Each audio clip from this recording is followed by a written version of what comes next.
मुंबई और दुनिया की सबसे हैरतअंगेज चीजें जिन्हें देखकर वैज्ञानिक हैरान हो गए। मुंबई जैसी मॉडर्न सिटी में अगर आपको किसी ने कहा कि यहाँ एक करोड़ों साल पुराना ज्वालामुखी चट्टान है तो शायद आपको यकीन ना हो, लेकिन अंधेरी वेस्ट में गिलबर्ट हिल नाम की एक चट्टान मौजूद है जो 66 मिलियन साल पुरानी बताई जाती है। इसे देखने पर ऐसा लगता है जैसे कोई मिनी पहाड़ मुंबई के बीचों बीच खड़ा हो। यही नहीं, बारिश के मौसम में यहाँ एक नेचुरल वाटरफॉल भी बनता है जो देखने में किसी हिल स्टेशन जैसा लगता है। पृथ्वी पर मौजूद सबसे रेयरेस्ट जानवर में से एक, जिसका नाम लीमर एनिमल। जी हाँ, यह जानवर इतना ज्यादा रेयर है कि यह जानवर सिर्फ और सिर्फ मेडागास्कर में ही पाया जाता है। और आपको बता दे, देखने में यह जानवर बंदर की तरह ही लगता है, लेकिन यह बंदर से पूरी तरह से अलग होता है। हालांकि इसकी चाल तो किसी बंदर की तरह ही होती है। जी हाँ, यह दुर्लभ जानवर कूद कूद कर चलते हैं जिससे लगता है कि यह डांस कर रहे हो। और आपको बता दें, इनकी आंखों पर एक खास तरह की प्रकृति परत होती है जिससे यह रात में भी साफ देख पाते हैं और यह पूरी तरह से शाकाहारी होते हैं। देखो, ये दुनिया के सबसे अजीबोगरीब गेम में से एक है जिसे फार्मर गोल्फ के नाम से जाना जाता है। जी हाँ, जो नॉर्मल गोल्फ होता है उसे एक प्रोफेशनल बैट से खेला जाता है, लेकिन इस गेम को खेलने के लिए एक 3 मीटर लंबे बैट का इस्तेमाल किया जाता है। जी हाँ, इस बैट में काफी लंबी रस्सी बंधी होती है और इस रस्सी के जरिए ही इस लोहे की गेंद को हिट किया जाता है और उस वक्त यह गेंद 100 किलोमीटर प्रति घंटे से भी ज्यादा रफ्तार से जाती है।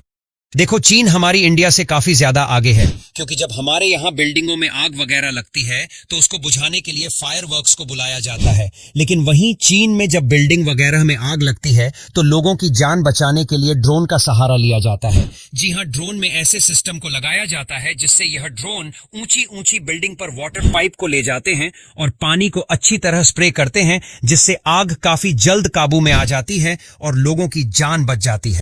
मैं दावे के साथ कह सकता हूं, आपने आज से पहले इस तरह का भुट्टा कभी भी नहीं देखा होगा। दरअसल इस भुट्टे को कॉर्न जैम के नाम से जाना जाता है और ये भुट्टा खाने में भी काफी ज्यादा स्वादिष्ट होता है। आपको बता दें, इस भुट्टे के दाने अलग अलग कलर के होते हैं, इसलिए कई लोग इसे मल्टी कलर कॉर्न के नाम से भी जानते हैं। इसके अलावा इस भुट्टे का स्वाद भी काफी ज्यादा स्वादिष्ट होता है और इसके दाने भी बिल्कुल मोती की तरह चमकने वाले होते हैं, जिससे यह और भी ज्यादा खूबसूरत लगते हैं। मरीन ड्राइव पर रखे ये अजीब से दिखने वाले कंक्रीट के बड़े बड़े पत्थर सिर्फ शोपीस नहीं है, इन्हें टेट्रापॉड्स कहा जाता है और इनका असली काम समुद्री लहरों को कंट्रोल करना है। मुंबई का समंदर बेहद खतरनाक हो सकता है, खासकर मॉनसून के वक्त। टेट्रापॉड्स की खास डिजाइन लहरों की ताकत को तोड़ देती है, जिससे समुद्र का पानी सड़क तक नहीं आता। ये इतने भारी होते हैं कि तेज लहरें भी इन्हें हिला नहीं सकती। देखो, इसे बोलते हैं पिजन ट्रैप डोर, जिसे इस तरह से बनाया गया है कि इसमें पंछी अंदर तो जा सकता है लेकिन बाहर नहीं आ सकता। जी हाँ, इस ट्रैप में इस तरह का मैकेनिज्म लगा हुआ है कि पंछी अंदर जाने के बाद बाहर नहीं आ सकता। दरअसल इसमें जो तीलियां लगी हुई हैं वह बाहर से फोर्स लगने पर तो मूव हो जाती हैं और खुल जाती हैं, लेकिन अंदर से फोर्स लगने पर यह तीलियां मूव नहीं होती है, क्योंकि बाहर से फोर्स लगने पर यह तीलियां इस तरह से फंस जाती हैं और इसका इस्तेमाल कबूतर या फिर अन्य पंछी को पकड़ने के लिए ही किया जाता है।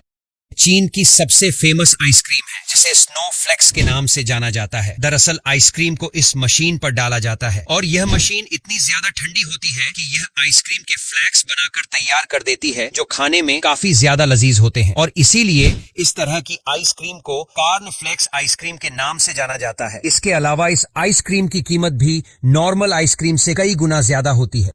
मुंबई को हाई राइज बिल्डिंग्स का शहर कहा जाए तो गलत नहीं होगा। भारत की 10 सबसे ऊंची बिल्डिंग्स में से 7 मुंबई में ही हैं। इनमें से सबसे ऊंची है पैलेस रॉयल, जो करीब 320 मीटर ऊंची है और ये इंडिया की पहली ग्रीन सर्टिफाइड स्काई स्क्रैपर भी है। अगर मुंबई में रहते हुए आपको लगता है कि आपने सब कुछ देख लिया तो एक बार इन गगनचुंबी इमारतों को करीब से देखिए। आपने आज से पहले इस तरह की मशीन कभी भी नहीं देखी होगी कि दरअसल इस जेसीबी को बिग आर्म एक्सकवेटर मशीन बोला जाता है। जी हाँ, इस जेसीबी की आर्मी काफी ज्यादा लंबी होती है और इस जेसीबी का इस्तेमाल गहरी गहरी नदियों या फिर तालाबों को खोदने के लिए किया जाता है, इसीलिए इस एक्सकवेटर की आर्म को लंबा रखा जाता है। इसके अलावा इस एक्सकवेटर का इस्तेमाल उन जगहों पर भी किया जाता है जहां पर काफी ज्यादा कचरा मौजूद है। देखो, जर्मनी के मॉल में ब्रेड कटे हुए नहीं बल्कि इस तरह का पूरा बंडल मिलता है। जी हाँ, जो हमारे यहाँ ब्रेड होते हैं वह पहले से ही स्लाइस में कटे हुए होते हैं, लेकिन जर्मनी में पूरे ब्रेड मिलते हैं जिनको इस मशीन के द्वारा काटा जाता है। जी हाँ, यह मशीन हर एक मॉल में लगी होती है, जिसमें आपको सिलेक्ट करना होगा कि आपको कितने मोटे ब्रेड के स्लाइस चाहिए होंगे। उसके बाद यह मशीन उतने ही मोटे ब्रेड के स्लाइस काट देती है।